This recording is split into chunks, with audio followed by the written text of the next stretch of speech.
الرحمن الرحیم۔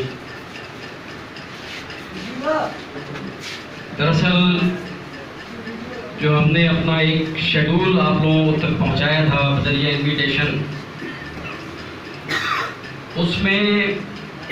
کہیں پر بھی اس قسم کی تقریب کا ذکر نہیں تھا جو اب یہاں منعقد ہو گئی ہے، اور اس کو حادثاتی تقریب کہہ لیں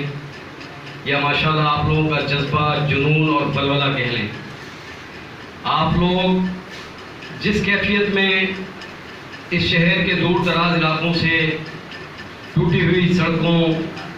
بہتے ہوئے گٹروں، ندی اور نالوں کو عبور کرتے ہوئے ہمارے اس مرکز تک پہنچے ہیں، یہ یقیناً آج کے دن کے لیے، آج کا یہ جو دن ہے 14 اگست یوم آزادی کا دن، اس دن کے لیے انتہائی اہمیت کا حامل ہو جاتا ہے کہ آج بھی ماشاءاللہ وہ جذبہ اور وہ جنون کسی بھی انداز میں ہمارے اس ماحول میں آپ کی صورت میں موجود ہے۔ یقیناً ہمارے ہی آبا و اجداد تھے، ہمارے ہی بزرگ تھے، ہمارے ہی بڑے تھے کہ جنہوں نے 200 سال کی انگریز کی غلامی سے جب نجات کا ٹھان لیا، اور جب انہوں نے یہ فیصلہ کر لیا کہ ہم نے غلامی کی زنجیروں کو توڑنا ہے اور آزادی کی شمع کو روشن کرنا ہے، تو ماشاءاللہ نہ انہوں نے جیلیں دیکھی، نہ انہوں نے مصیبتیں اور صعوبتیں دیکھی، نہ انہوں نے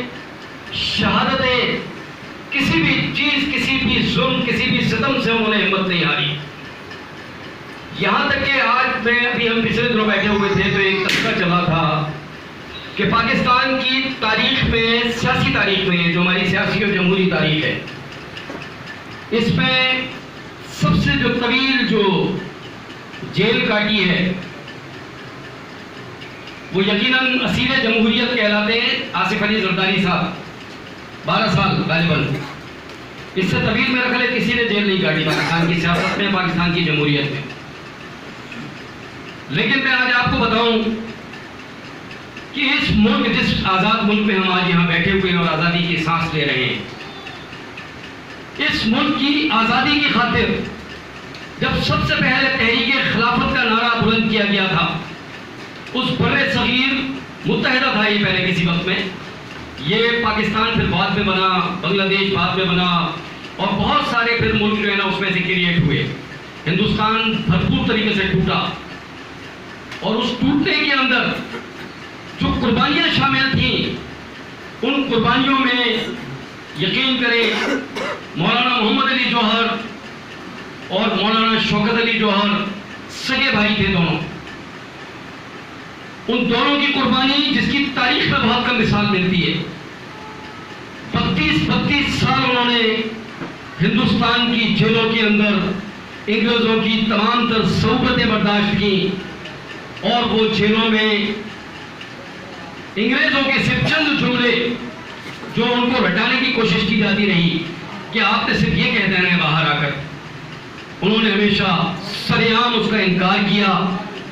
اور انہوں نے کہا نہیں، انہوں نے کلمہ لا الہ الا اللہ محمد رسول اللہ صلی اللہ علیہ وسلم کی بلند آواز، بلند صدا، اس کو اس جیل کے اندر بھی جاری رکھا، اور کوئی کسی بھی قسم کا کمپرومائز نہیں کیا۔ اسی طرح سر سید احمد خان کا اپنا ایک رول ہے۔ سر سید احمد خان کی بھی ماشاءاللہ اس وقت کی مناسبت سے انتہائی قربانیاں ہیں۔ اس کے بعد پھر یہ کارواں آگے بڑھا، اور ماشاءاللہ قائد اعظم رحمۃ اللہ علیہ، علامہ اقبال رحمۃ اللہ علیہ، اور مختلف ہماری جو شخصیات، مختلف جو ہستیاں جنہوں نے اپنی زندگیاں وار دی، جنہوں نے اپنی زندگیاں قربان کر دیں، انہوں نے اس پاکستان کی اس آبیاری میں، اس پاکستان کو بنانے میں اپنا تن، من، دھن سب کچھ جو ہے نا اپنا قربان کر دیا، اور اس پاکستان کی نظر کر دیا کہ آج ہم اور آپ سب ان کی ان قربانیوں کے بدلے میں ایک آزاد فضا میں سانس لے رہے ہیں، اور آزادی سے یہاں جی رہے ہیں، جائیں اور جا کے ان غلام قوموں کشمیر کی ان وادیوں میں جو لاکھوں ہمارے کشمیری محصور ہیں اور ایک جیل جیسی زندگی گزار رہے ہیں، ان سے جا کے پوچھیں کہ آزادی کی قدر و قیمت کیا ہے۔ ہندوستان کی گلی کوچوں میں 28 سے 30 کروڑ مسلمان جو اس وقت ایک اور پاکستان کی جن کو ضرورت پیش آ گئی ہے اور جو ایک اور آس لگائے بیٹھے ہیں کہ شاید اللہ رب العزت وہاں ایک اور پھر کوئی قائد اعظم جیسا رہنما پیدا کرے اور پورا ہندوستان ایک بار پھر پاکستان بنے، اور وہاں پہ نعرے تکبیر کی گونج، وہاں کے شاہی جو قلعہ ہے وہاں کا لال قلعہ، اس کے اوپر جو ہے نا وہ نعرے تکبیر کی گونج جو ہے نا سنائی دے۔ اصل دیکھا جائے تو ہماری 900 سال حکمرانی رہی ہے اس خطے پر، لیکن ہماری وہ حکمرانی 200 سالہ جو دور تھا انگریز کا اس میں بہہ گئی، کہیں نہ کہیں اس میں ہماری غلطیاں تھیں، ہماری خامیاں تھیں، کہیں نہ کہیں ہمارے میں کی پرستش تھی، خودی کی پرستش تھی، اور میں پرستی جو تھی اس کی بنیاد پر ہمارا مغلیہ دور بھی چلا گیا، ہمارے بڑے طاقتور حکمران جو ہیں وہ زمین بوس ہو گئے، اور بہادر شاہ ظفر جو آخری چشم و چراغ تھا اس کی تاریخ جو ہے وہ آپ سب کو پتہ ہے کہ اس کا کیا حال ہوا، اور آج تک اس کی جو نسلیں ہیں ان کا کوئی وجود نظر نہیں آتا کہیں پر۔ غالباً آرٹس کونسل میں ایک تھی بزرگ تھی، تو لاسٹ ٹائم تک جو اس کی فاؤنڈرز میں تھیں وہ ان کی پڑپوتی تھیں، غالباً ان کا کہیں ایک چھوٹا سا وجود ہمیں نظر آیا تھا، باقی اس کا اس مغلیہ دور کا، ان بادشاہوں کا وہ جاہ و جلال، وہ شوکت و حشمت ہمیں کہیں نظر نہیں آئی۔ اس میں یقیناً ان کی غلطیاں تھیں، ان کی خامیاں تھیں، کوئی نہ کوئی انہوں نے ایسی غلطیاں دہرائی تھیں۔ ان غلطیوں کے نتیجے میں وہ 900 سال کی حکمرانی کھو بیٹھے تھے۔ اللہ رب العزت نے ہمارے بزرگوں کی قربانیوں کے نتیجے میں ہمیں یہ گلدستہ دیا چھوٹا سا۔